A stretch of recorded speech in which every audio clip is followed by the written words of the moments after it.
जय श्री कृष्णा, जय श्री राधे। मैं पंडित प्रदीप कृष्ण शास्त्री फिर उपस्थित हूँ आपके साथ एक नए विषय के लिए। आज का हमारा विषय रहेगा स्पर्शा स्पर्श। किसको स्पर्श करना चाहिए, किसे स्पर्श नहीं करना चाहिए। देव यात्रा, विवाह आदि उत्सव, यज्ञ, युद्ध, बाण, पलायन और वन में स्पर्श दोष नहीं लगता। आप जंगल में हो, किसी का स्पर्श करोगे कोई दोष नहीं लगेगा। देव यात्रा में, किसी विवाह आदि उत्सव में किसी का भी स्पर्श होगा तो कोई दोष नहीं लगेगा। जो मनुष्य प्रतिदिन प्रातःकाल उठकर गाय, घी, दही, सरसों और राई का स्पर्श करता है वह पापों से मुक्त हो जाता है। गाय का स्पर्श करना चाहिए। जो मनुष्य प्रतिदिन स्नान करके गौ का स्पर्श करता है वह सब पापों से मुक्त हो जाता है। जिस कपड़े अधो वस्त्र को पहनकर स्नान किया गया हो उसी कपड़े से सिर का स्पर्श नहीं करना चाहिए। नीचे का वस्त्र जिसे पहन लिया, आपने स्नान किया, फिर उससे सिर नहीं पहुंचना चाहिए, सिर का स्पर्श नहीं करना चाहिए। बिना कारण अपनी इंद्रियों का स्पर्श ना करें, गुप्त रोमों का भी स्पर्श ना करें। उच्चिष्ट अवस्था में झूठे मुंह और झूठे हाथों से गौ, ब्राह्मण, अग्नि, देव प्रतिमा, गुरु, आसन, पुष्प वाले वृक्ष, यज्ञोपयोगी वृक्ष तथा अपने मस्तक का स्पर्श नहीं करना चाहिए। झूठे हाथों से और झूठे मुंह से। झूठे हाथ से अपने मस्तक का स्पर्श ना करें क्योंकि समस्त प्राण मस्तक के ही आश्रित हैं। झूठे मुंह हाथों से अथवा पैर से कभी गौ, ब्राह्मण और अग्नि का स्पर्श नहीं करना चाहिए। गौ माता को भी झूठे मुंह नहीं छूना चाहिए, झूठे हाथों से नहीं छूना चाहिए। आजकल तो लोग झूठा भी अपना झूठे में गाय को बुला देते हैं।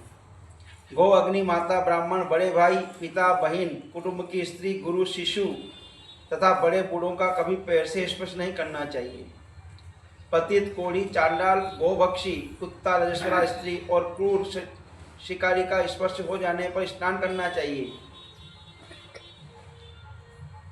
गीली हड्डी, पतित, सर्प, मुर्दा और कुत्ते को छूकर वस्त्र सहित स्नान करें।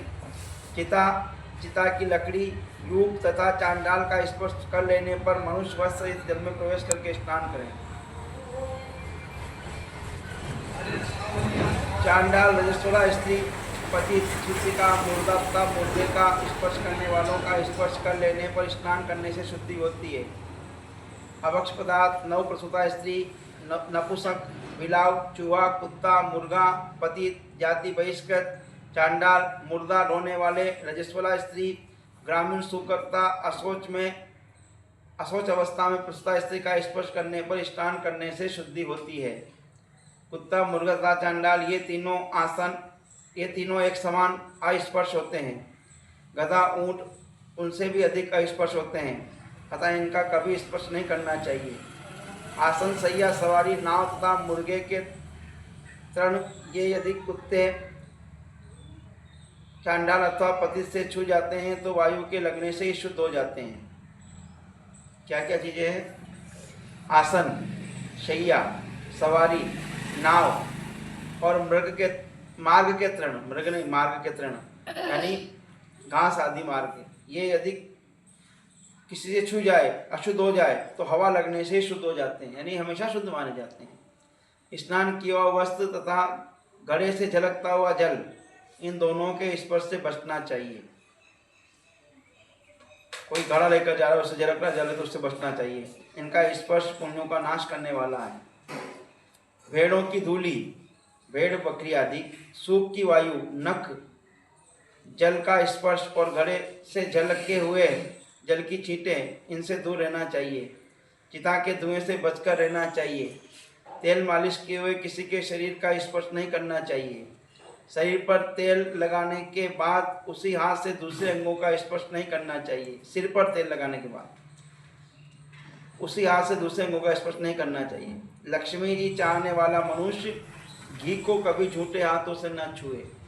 आज का हमारा ये विषय था स्पर्श। कल हमारा विषय रहेगा शुद्धि और अशुद्धि। सभी को सादर जय श्री कृष्ण।